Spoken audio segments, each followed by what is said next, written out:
Assalamualaikum warahmatullahi wabarakatuh. Bagaimana kabarnya soleh-soleha pada hari ini? Semoga semua selalu sehat ya. Tentunya hari ini semua harus selalu semangat dan bahagia. Oke, soleh-soleha Ustazah, hari ini kita akan belajar tematik subtema 2 ya. Kita sudah masuk subtema 2 tentang peristiwa kebangsaan seputar proklamasi. Tema 5G pembelajaran ke-1. Silakan dibuka halaman 43 ya. Namun, soleh-soleh yang Ustazah sebelum belajar harus berdoa terlebih dahulu. Semoga ya kegiatan kita hari ini diridhoi oleh Allah Subhanahu wa taala dan ilmu yang kita peroleh adalah ilmu yang berkah. Oke, tujuan pembelajaran kita hari ini yang pertama adalah siswa dapat menjelaskan peristiwa-peristiwa penting seputar pembacaan proklamasi. Yang kedua, siswa dapat membuat peta pikiran dari teks narasi sejarah. Dan yang ketiga, siswa dapat menjelaskan perubahan benda yang bersifat tetap dan sementara. Oke, kita lihat ini adalah gambar di mana tempat bendera Sang Merah Putih dikibarkan pertama kali ya di Jalan Pegangsaan Timur nomor 56 Jakarta Pusat. Nah, kemerdekaan yang diperoleh oleh bangsa Indonesia itu diperoleh dari hasil kerja keras para pejuang. Jadi kemerdekaan Indonesia berkaitan erat dengan peristiwa proklamasi. Jadi apa itu proklamasi? Proklamasi itu merupakan pernyataan yang mengungkapkan bahwa bangsa Indonesia telah merdeka. Jadi peristiwa proklamasi berhubungan erat dengan tokoh-tokoh pencetus proklamasi kemerdekaan. Nah, Soekarno dan Muhammad Hatta ini adalah tokoh-tokoh proklamasi ya. Beliau Soekarno ya, semua pasti tahu bahwa Soekarno adalah presiden pertama Republik Indonesia dan Muhammad Hatta adalah wakil presiden yang pertama Indonesia. Mereka berdua berperan dalam penyusunan konsep teks proklamasi ya, dan disusun di rumah Laksamana Tadasi Maeda. Dan selain penyusun, beliau juga membacakan teks proklamasi kemerdekaan Republik Indonesia.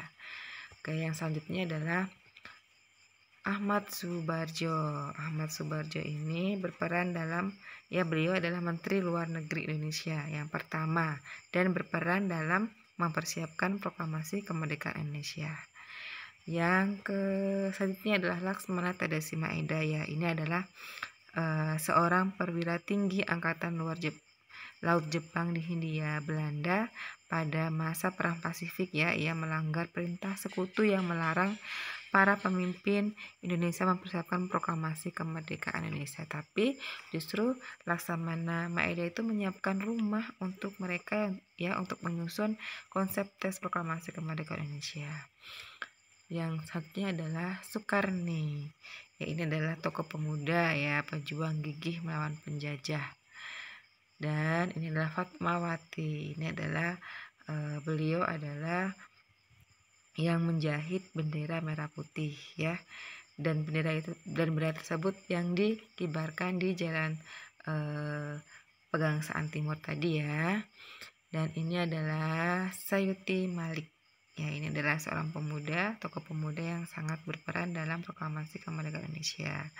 Dan beliau juga yang mengetik naskah proklamasi setelah ia sempurnakan dari tulisan tangan Bung Karno. Dan masih banyak lagi orang-orang yang sangat berperan terhadap kemerdekaan Republik Indonesia, terutama pahlawan yang gugur di medan perang. Oke, selesainya Ustazah ya. Sebelum proklamasi kemerdekaan Republik Indonesia dilaksanakan, beberapa persiapan dilakukan. Salah satunya adalah pembentukan BPUPKI. Ya, apa yang dimaksud dengan BPUPKI ya? Kita baca teks tentang BPUPKI. Kedatangan Jepang disambut baik oleh para tokoh nasional. Salah satu alasannya adalah Jepang berjanji akan akan memerdekakan seluruh negara di Asia termasuk Indonesia. Terdesaknya Jepang dalam perang Pasifik membuat Jepang kembali mengulang janjinya. Jepang lalu membentuk Badan Penyelidik Usaha-Usaha Persiapan Kemerdekaan Indonesia yang disebut dengan BPUPKI. Dalam bahasa Jepang, BPUPKI disebut Dokuritsu Junbi Kosakai dan dibentuk pada tanggal 1 Maret 1945 dengan tujuan yaitu untuk mempelajari dan menyelidiki hal-hal yang dibutuhkan bagi pembentukan sebuah negara merdeka. Silakan soal-soalnya saja dibaca halaman 44 ya. Selanjutnya, setelah pembentukan BPUPKI segera membentuk Panitia 9 yang dikuasai oleh Insinyur Soekarno. Dalam rapatnya diselenggarakan pada tanggal 29 Mei 1945 hingga 1 Juni 1945. Panitia 9 berusaha merumuskan dasar negara Republik Indonesia. Silakan dibaca halaman 44 ya. Oke. Dan setelah kalian membaca, kalian bisa mencari informasi ya dengan cara tadi ya, membaca teks narasi dan informasi yang diperoleh ya, lalu dikelompokkan agar lebih mudah dipahami. Lalu setelah dipahami keseluruhan isi teks narasi tersebut ya, catatlah informasi penting dari teks tersebut dan kelompokkan menggunakan kata tanya seperti yang sudah kalian pelajari sebelumnya ya.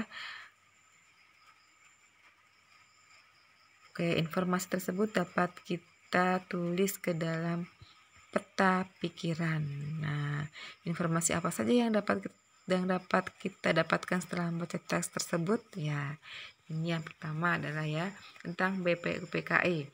Tokoh yang terlibat, misalnya kita akan membuat sebuah pertanyaan, siapa ya tokoh yang terlibat dalam BPUPKI?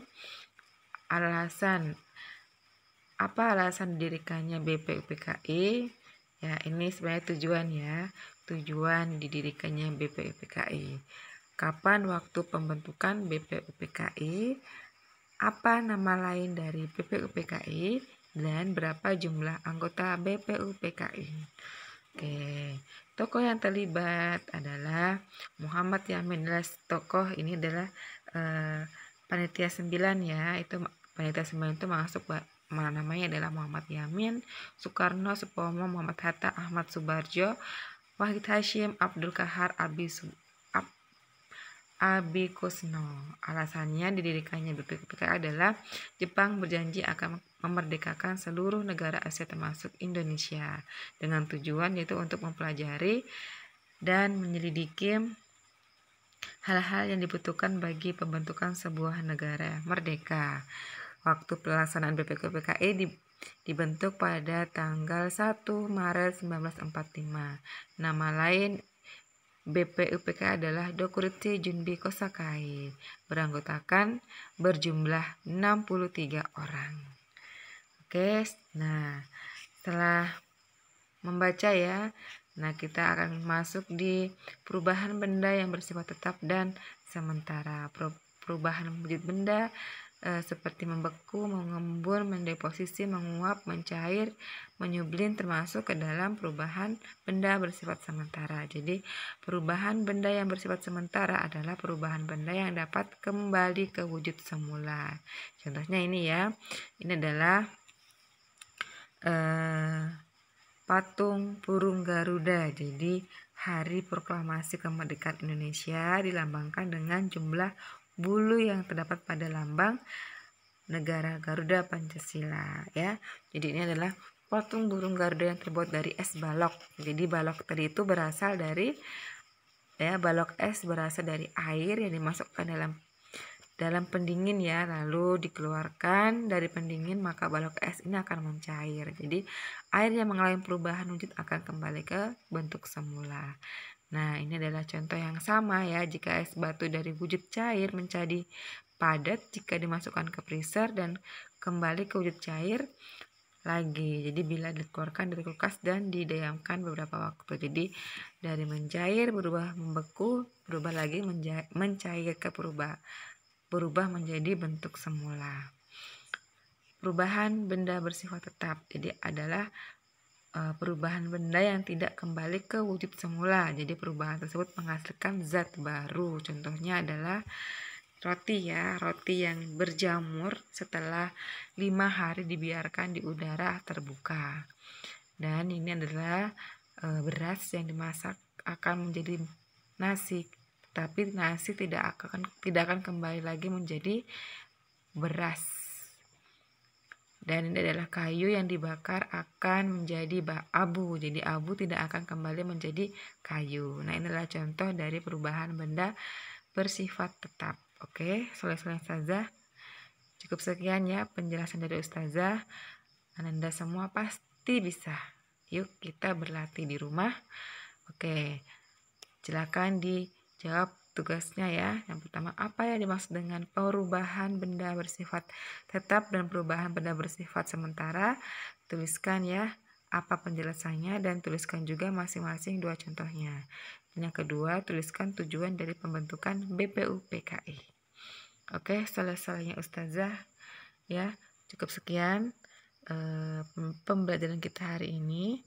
Soleh-soleha harus tetap semangat ya, walaupun belajar dari rumah, selalu membantu ayah bunda mematuhi aturan yang diajarkan, yang dibuat oleh ayah bunda di rumah. Oke, ya Anda yang belum sholat duha, silakan sholat duha. Oke, selamat belajar dari rumah dan selamat semangat belajar dari rumah. Wassalamualaikum warahmatullahi wabarakatuh.